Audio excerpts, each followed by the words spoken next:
अधिक पूजा पाठ करने वाले अधिक दुखी क्यों हैं? हमें मिलने वाले सुख या दुख का कारण भगवान नहीं अपितु हम ही हैं। हमारे कर्म ही हमें सुख दुख देते हैं।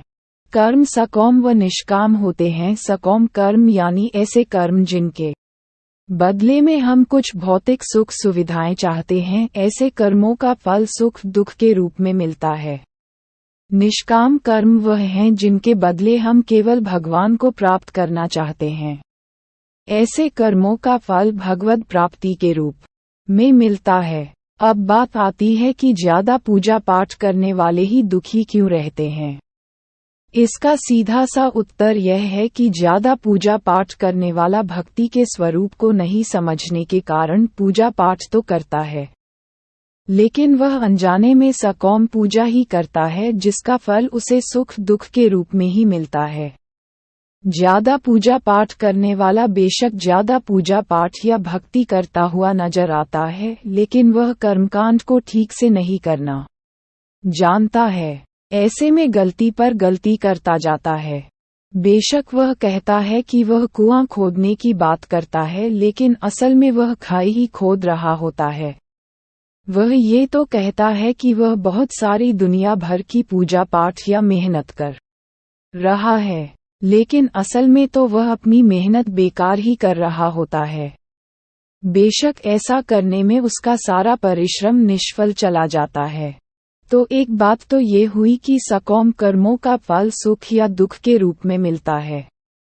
हो सकता है कि उसके पूर्व कर्मों की वजह से उसकी जिंदगी में दुख बहुत लिखे हों और पूजा पाठ से बेशक कम हुए हों, लेकिन फिर भी आप यही सोच रहे हों कि भगवान हमें इतनी पूजा पाठ के बाद भी दुख ही दे रहे हों।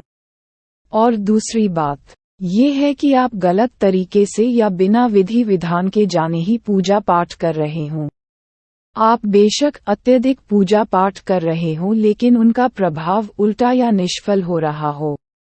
लगता है यहाँ तक आपको सब समझ आ गया होगा। अब एक पहलू और है पूजा पाठ करने वाले को ज्यादा दुख मिलने के पीछे, और ये लागू होता है केवल उस पर जो सही मायने में भक्त है। ये पहलू ही विशेष है। इसलिए इसके लिए आप एक बार फिर से यह जान लीजिए कि भक्ति क्या है और भक्त कौन है। तारांकन, संध्यावंदन, योग, ध्यान, तंत्र, ज्ञान, कर्म के जैसे ही भक्ति भी मुक्ति का एक मार्ग है। भक्ति भी कई प्रकार की होती है।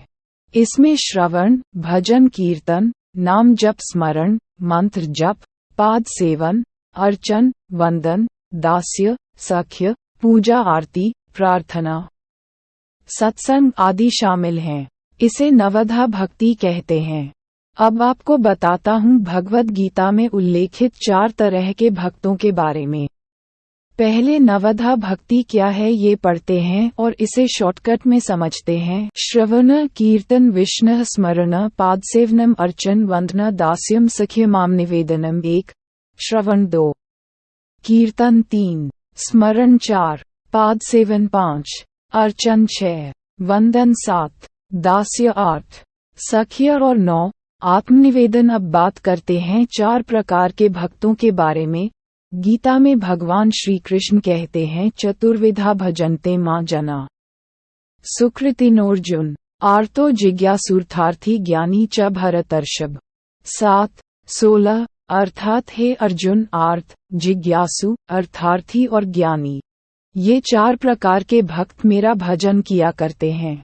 इनमें से सबसे निम्न श्रेणी का भक्त अर्थार्थी है, उससे श्रेष्ठ आर्त से श्रेष्ठ, जिज्ञासु और जिज्ञासु से भी श्रेष्ठ ज्ञानी है। 1 आर्त भक्त वह है जो शारीरिक कष्ट आ जाने पर या धन वैभव नष्ट होने पर अपना दुख दूर करने के लिए भगवान को पुकारता है। यही दुखी ज्यादा रहता है और भगवान को दोष देता है कि मैं तो इतना सारा पूजा पाठ करता हूँ, लेकिन फिर भी मुझे इतना दुख। इसकी एक वजह उसका प्रारब्ध भी होता है। 2 जिज्ञासु भक्त अपने शरीर के पोषण के लिए नहीं, वरन संसार को अनित्य जानकर भगवान का तत्व जानने और उन्हें पाने के लिए भजन करता है। ये भक्त भी भगवान से कुछ चाहता है, क्योंकि जिज्ञासा भी तो किसी चीज को चाहना ही है। 3. अर्थार्थी भक्त वह है जो भोग, ऐश्वर्य और सुख प्राप्त करने के लिए भगवान का भजन करता है। उसके लिए भोग पदार्थ व धन मुख्य होता है और भगवान का भजन गौण। ये भक्त भी सुख दुख पाता है क्योंकि इसका उद्देश्य भी सकौम कर्म है, और सकौम कर्म का फल सुख दुख के रूप में मिलता है।